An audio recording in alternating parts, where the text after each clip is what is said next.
The old man never begged. Even with a police boot pressing against his back and a crowd filming him from every angle, he refused to lower his eyes. That was the first mistake Sergeant Travis Kane made. His second mistake was humiliating the wrong man in public. The winter air cut through the parking lot outside Westgate Plaza as Marcus Hale knelt on the rough asphalt, one hand braced against the ground to steady the pain shooting through his bad knee. Around him, shoppers gathered in a loose circle, phones raised, whispers spreading from person to person. Some looked uncomfortable. Others looked entertained. Sergeant Kane enjoyed both reactions. "Look at him," Kane announced loudly, holding up a silver wristwatch between two fingers like a prize. Caught red-handed stealing from the jewelry counter. The crowd murmured. Marcus stared at the watch. It had belonged to his sister, and Kane was dangling it like garbage. Near the entrance, another officer shifted nervously beside a patrol car. Officer Nolan Reed was younger than Kane, newer too. His jaw tightened every time Kane shoved Marcus harder toward the pavement. "Sergeant," Reed started quietly. Kane ignored him. "Stay down," he barked. Marcus inhaled slowly through his nose. Control mattered. Especially now. Especially with cameras watching. Across the parking lot, a low rumble rolled through the cold afternoon. At first, nobody noticed.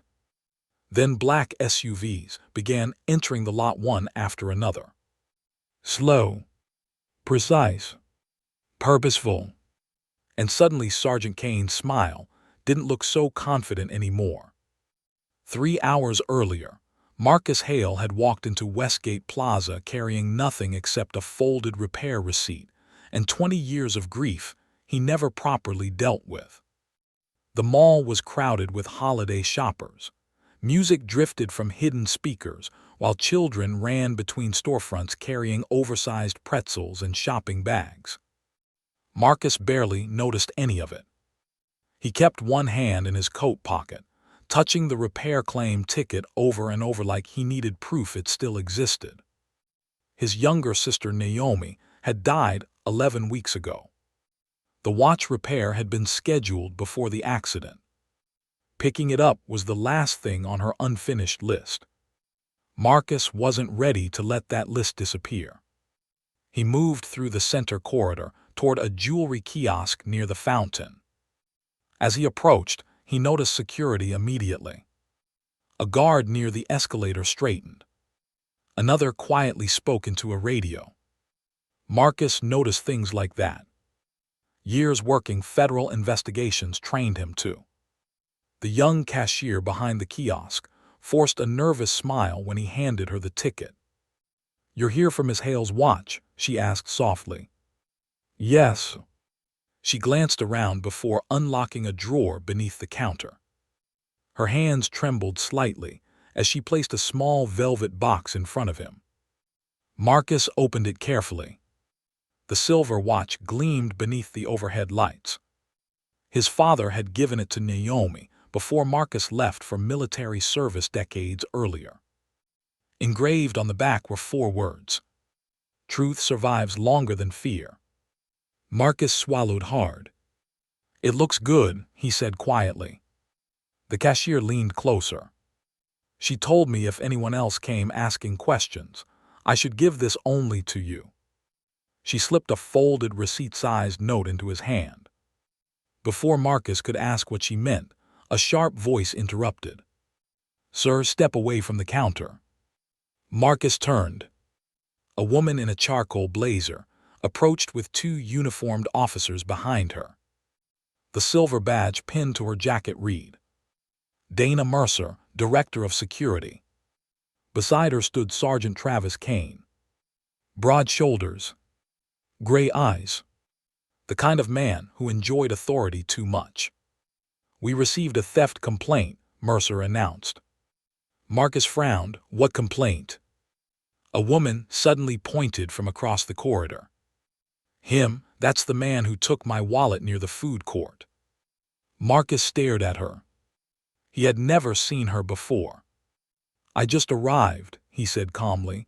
"Check the surveillance cameras." Kane stepped closer. "We'll handle this our way." "Then your way is inefficient," Marcus replied evenly. "The cameras will clear this up immediately." Kane's expression hardened. "We don't take orders from suspects." "Suspect," Marcus repeated. "You have a random accusation and no evidence." The crowd nearby slowed to watch. Marcus could already feel the atmosphere changing. Not investigation. Performance. Kane wanted an audience. "Sir, step outside," the sergeant ordered. Marcus remained still. "I'd like your badge number first." That did it. The muscles in Kane's jaw flexed. Officer Reed looked away. "Resistance already," Kane muttered. "Requesting identification isn't resistance." A teenage girl suddenly appeared near the fountain, phone raised. "Uncle Marcus." Lena. Naomi's granddaughter. She had been waiting by the bookstore, exactly where Marcus told her to stay. Kane noticed her recording. "You," he snapped at Reed, "take her phone." Marcus' voice turned cold instantly. "Touch that girl and your career ends before sunset." Mercer crossed her arms. "Threatening officers now." "No," Marcus replied, warning them. Kane stepped forward and ripped the velvet watchbox from Marcus' coat pocket. "Possible stolen property," he announced loudly. "It belongs to my family." "Not anymore." Kane grabbed Marcus by the arm and shoved him toward the exit. The automatic doors slid open. Cold wind rushed through the entrance. Shoppers followed behind, curious and eager for spectacle. By the time they reached the parking lot, dozens of people had gathered. Kane marched Marcus between two patrol cars. "Kneel." Marcus stayed standing. "My knee was damaged during service," he said quietly. "Kneel anyway." Officer Reed shifted uneasily. "Sergeant, maybe we should just wait for." "I said kneel." The shove came hard. Pain exploded through Marcus' left leg as he hit the pavement. Gravel bit through his slacks. His glasses fell onto the asphalt. Kane stepped directly on them. Crunch! The sound made Lena gasp. Marcus looked up slowly. Not angry. Not emotional. Just watching. That unsettled Kane more than yelling would have. "Hands where I can see them." Marcus obeyed. Lena pushed closer through the crowd, filming everything. "You can't do this," she shouted. Reed approached nervously. "Miss, lower the phone." "No." Kane held the watch overhead again. "Evidence." Marcus stared at it. His sister's final possession swinging in a crooked cop's hand. "She's dead," Lena suddenly shouted. The crowd went silent. For the first time, Kane hesitated. Only for a second. Then the rumble of engines rolled across the parking lot. Black SUVs entered from both sides. 1, 2, 5, 8. They moved with military precision, surrounding the patrol vehicles in a perfect formation. Doors opened simultaneously. Men and women stepped out wearing dark jackets marked Department of Justice, Federal Oversight Division.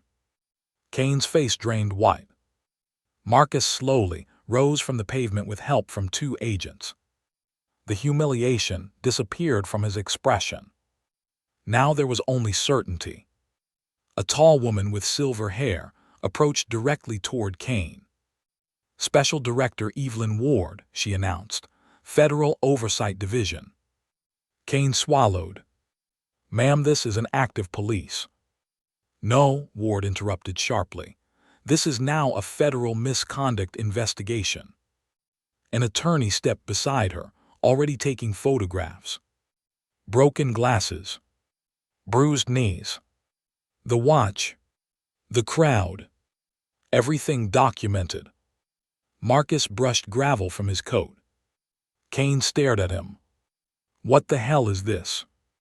Marcus met his eyes calmly. My name is Marcus Hale, senior federal investigator assigned to civil rights oversight. Silence hit the parking lot like a hammer.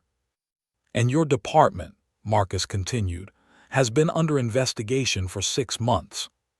Kane stumbled backward slightly. No. Oh yes, Director Ward replied. And congratulations, Sergeant. You just gave us probable cause in front of 50 witnesses. The crowd erupted. People began shouting at once. An elderly veteran stepped forward. They harassed me 3 times this year. A woman near the pharmacy entrance pointed at Kane. They banned my son from the mall for waiting outside my dialysis appointment. Another voice joined. They threatened my store lease. More followed. Years of silence finally cracking open. Kane looked around desperately. Officer Reed stood frozen near the cruiser. Mercer slowly backed toward the entrance. The balance of power had shifted completely. Attorney Julia Bennett extended her hand. The watch, Sergeant. Kane hesitated. Now. He reluctantly surrendered it. Marcus closed his fingers around the silver watch and felt something inside him settle. Naomi's final message had reached him. And whatever she discovered before her death had terrified powerful people. That evening, Marcus sat inside one of the federal SUVs, while Lena leaned against the window beside him. Director Ward studied the folded note the cashier slipped Marcus earlier. It's an address, she said. Marcus nodded. A storage facility. Think your sister left evidence there. She wouldn't leave only one copy. 20 minutes later, the convoy arrived at an aging storage complex outside town. Unit 914 matched the note. Agents cut the lock. The metal door rolled upward. Empty. Completely empty. Except for a single envelope lying in the center of the floor.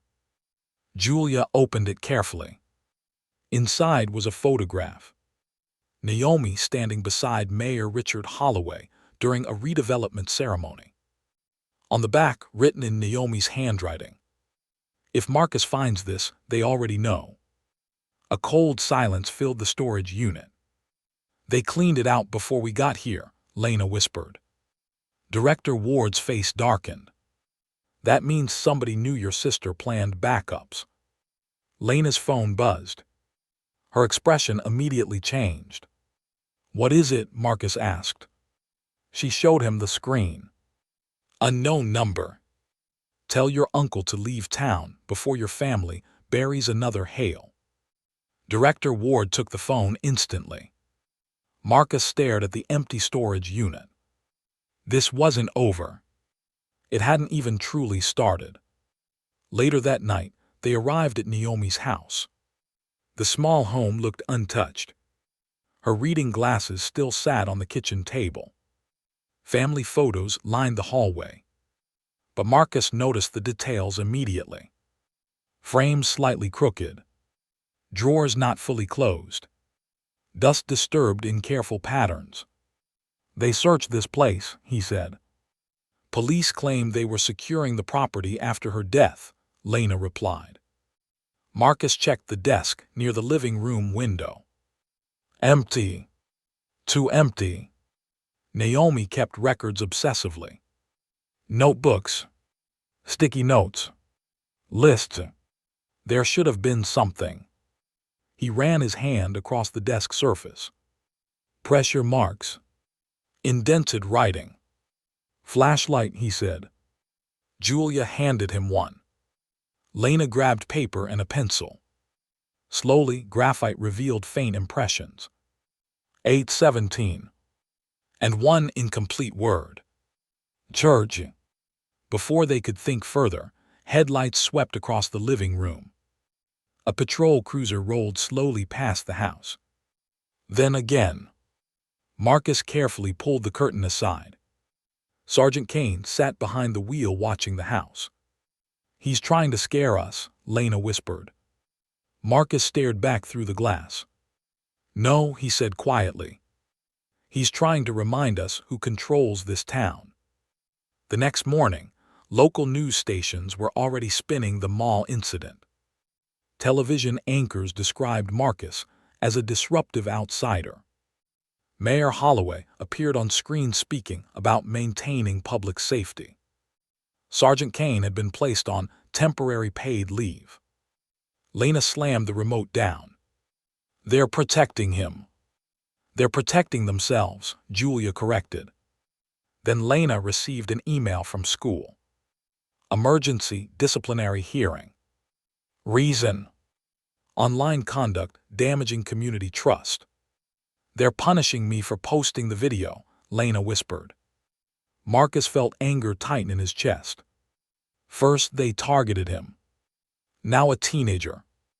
At the school meeting later that afternoon, Principal Everett sat behind his polished desk beside a uniformed school resource officer. The intimidation was deliberate.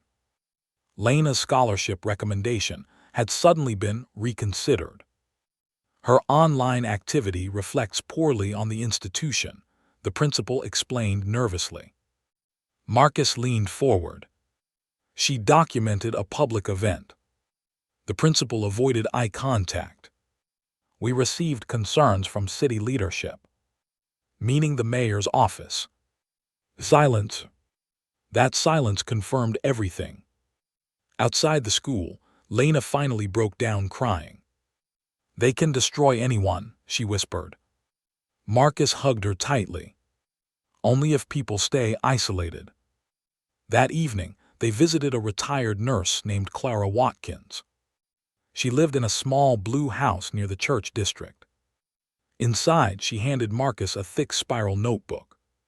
3 years of names, dates, badge numbers, harassment reports, illegal stops, threats, everything carefully documented. "Your sister knew about this," Clara said quietly. "She said they weren't just humiliating people, they were making money."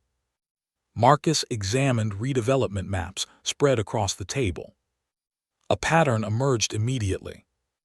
Every targeted family lived near property developers wanted.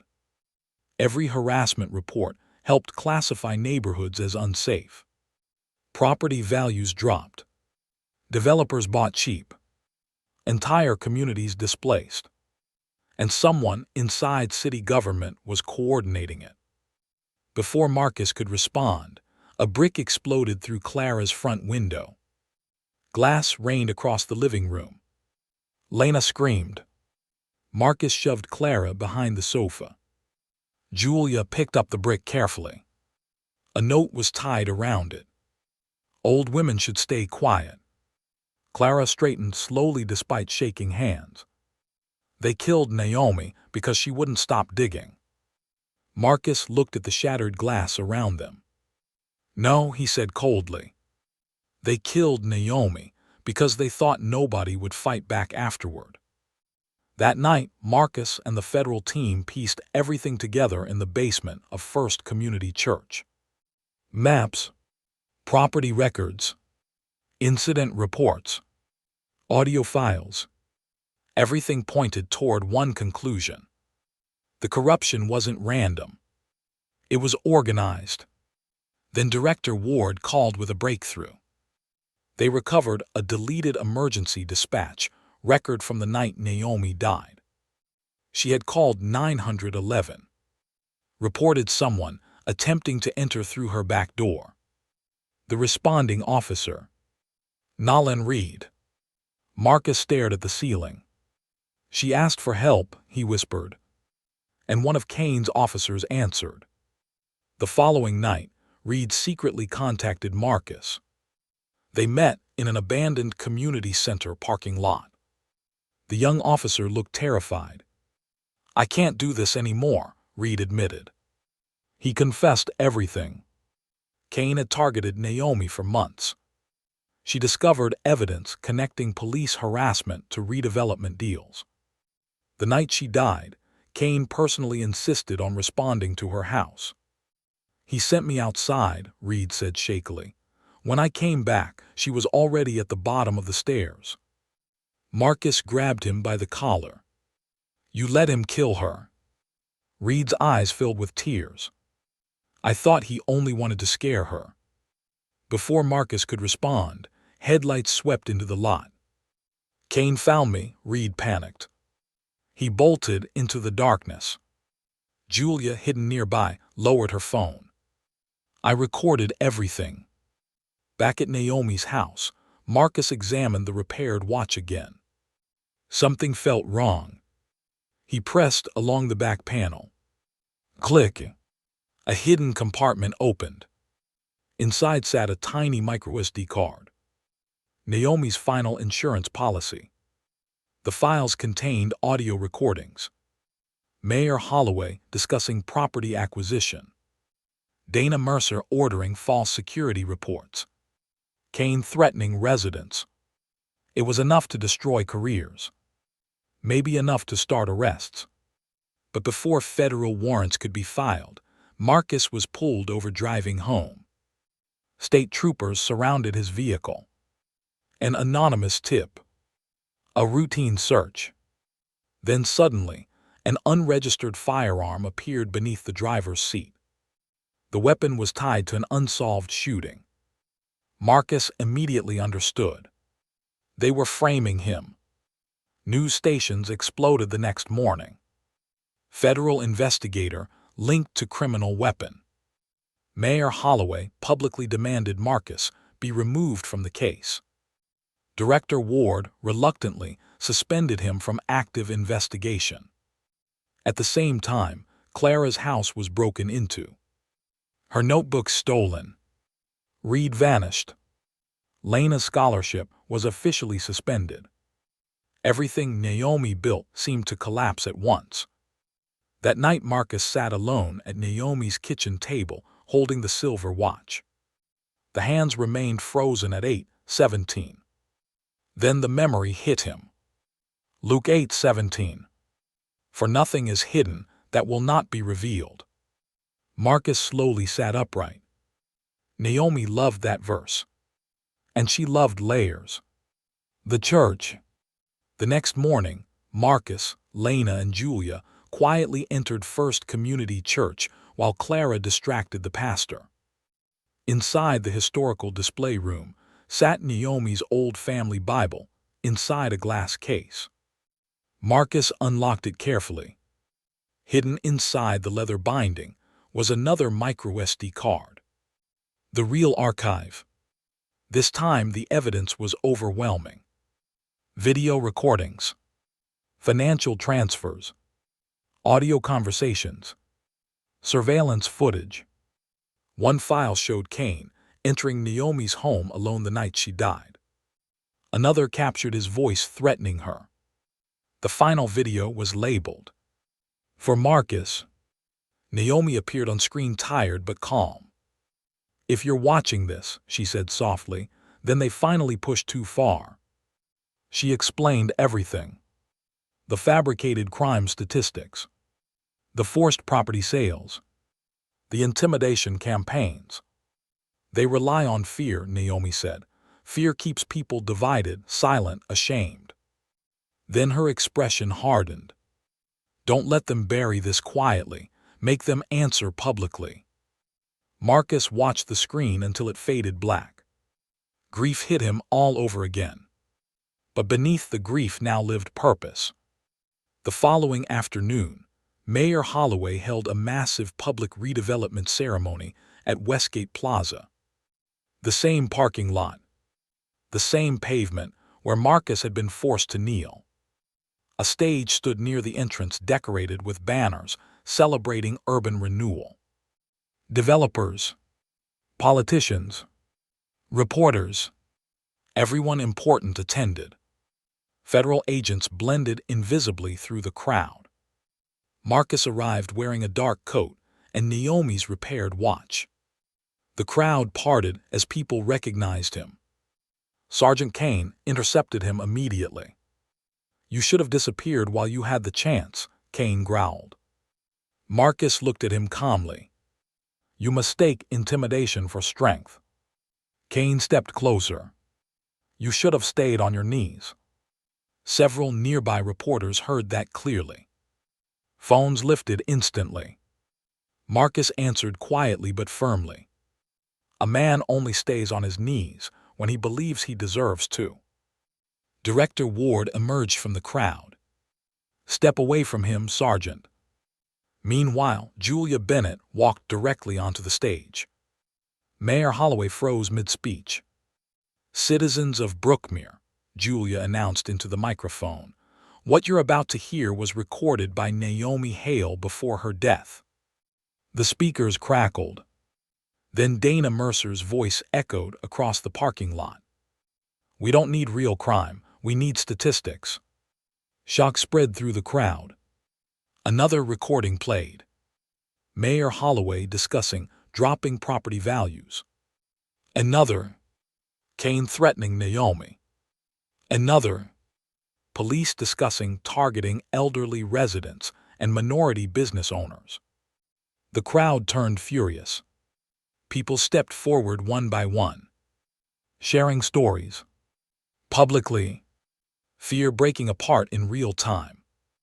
Then Officer Nolan Reed emerged from a federal vehicle under protection.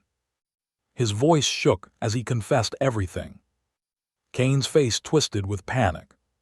He lunged toward Marcus. Federal agents tackled him hard onto the exact pavement where Marcus had knelt days earlier. Handcuffs snapped shut. Mayor Holloway tried, fleeing through the rear parking lane. Agents intercepted him beside his vehicle. Dana Mercer attempted disappearing into the crowd. She failed too. Cameras captured everything. No backroom deal. No hidden settlement. Public accountability. Exactly what Naomi wanted. The aftermath shook the entire state. Federal charges expanded weekly. Developers flipped on politicians. Officers resigned. Residents filed lawsuits. Wrongful arrests were overturned. The police department entered federal oversight. The school principal resigned after emails revealed pressure from the mayor's office targeting Lena. Her scholarship was reinstated immediately. Then upgraded. Clara's stolen notebooks were recovered from a storage locker, registered under one of Kane's aliases. Every page became evidence. 6 weeks later, hundreds gathered at Westgate Plaza once more. But this time, nobody came to watch humiliation. They came to witness healing. A former storefront near the parking lot reopened as the Naomi Hale Justice Center. Free legal aid. Community advocacy. Civil rights support. Marcus stood at the podium, while Lena sat beside Clara in the front row. The winter air felt softer now. Safer somehow. Marcus looked toward the exact place where Kane forced him onto the pavement. Then he looked at the crowd standing together. "My sister believed truth survives longer than fear," he said. She was right. He lifted the silver watch. Its hand still rested at 8:17. A reminder. Nothing hidden stays hidden forever. And sometimes justice arrives slowly.